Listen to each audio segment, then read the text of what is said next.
Historical lessons in history. History. What was, what were, what did. We cannot understand ourselves without understanding the past. We cannot understand the past without understanding its players.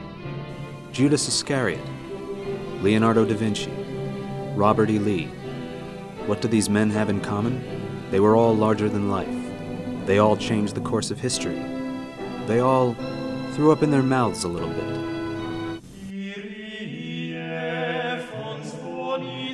We may understand the final days of Christ and of Judas's betrayal in terms of throwing up in your mouth a little bit.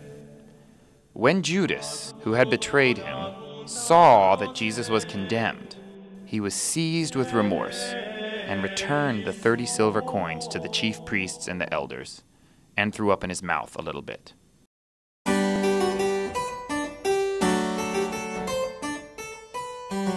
The painter of the Last Supper, Leonardo da Vinci, knew much about throwing up in your mouth a little bit.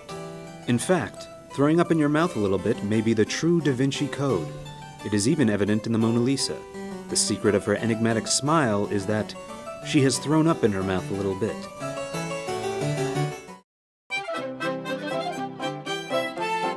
Throwing up in your mouth a little bit may have cost the South the Civil War. On the morning of July 3rd, 1863, General Robert E. Lee faced hard decisions at the Battle of Gettysburg: to retreat, to concentrate troops in a flanking move, or to press forward with Pickett's charge.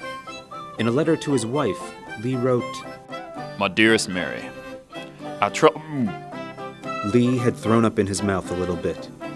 Union General George Meade, fighting to keep from throwing up in his mouth a little bit, ordered his troops to hold steady against Lee's whooping rebels, many of whom threw up in their mouths a little bit. The Union won the battle and the war. Throwing up in your mouth a little bit freed the slaves. History is written by the victors. It is etched in blood, stone, gold, and art. And throwing up in your mouth a little bit. Excuse me. Next time on Historical Lessons in History, crapping and running. Great historical movements. Sic Semper Tyrannis!